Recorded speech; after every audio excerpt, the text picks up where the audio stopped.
দেখো বন্ধুরা, আমি এই দোকানে এসেছি। এই যে মাংস রান্না হচ্ছে, যে আলু ভাজা হয়ে গেছে। এখানে পেঁয়াজ, কাঁচা লঙ্কা, টমেটো সব একসাথে দেওয়া হয়ে গেছে। দিয়ে এই যে নাড়ছে এখন। যেখানে মাংস রেডি আছে, এবার দিয়ে দেবো এখানে আদা রসুনের পেস্ট।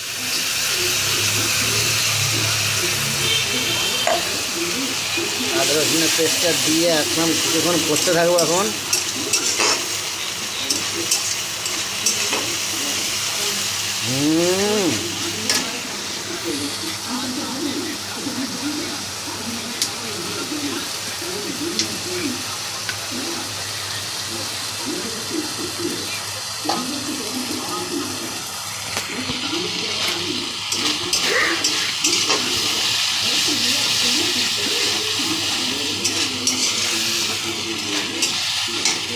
দেখতেই পাচ্ছ বন্ধুরা, কি সুন্দর একদম হালকা একদম লাল লাল টকটকে হয়ে গেছে।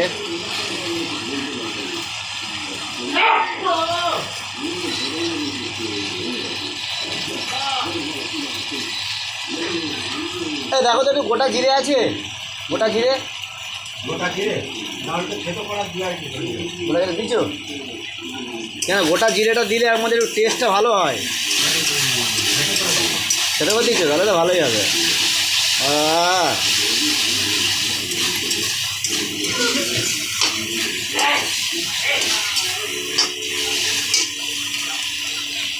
এবার অনেকক্ষণ কষা হয়ে গেছে, এবার একটু দিয়ে দেবো হলুদ। পরিমাণ মতে হলুদটা দিয়ে দেবো,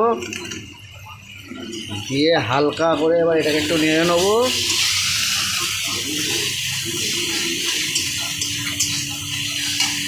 নেড়ে নেওয়ার পর হালকা করে রসুনের জলটা, আদা জলটা দিয়ে দেবো। গ্যাসটা একটু হালকা করে কমিয়ে দেবো, কেন বেশি জোরটা দিলে চুঙে যাবে।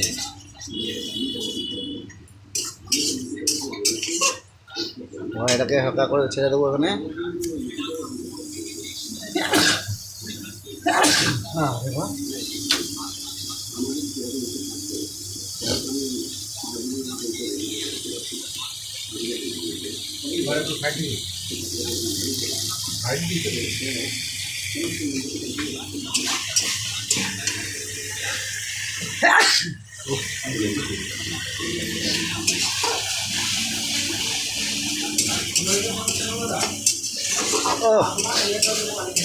এত ঝাঁঝ উঠেছে।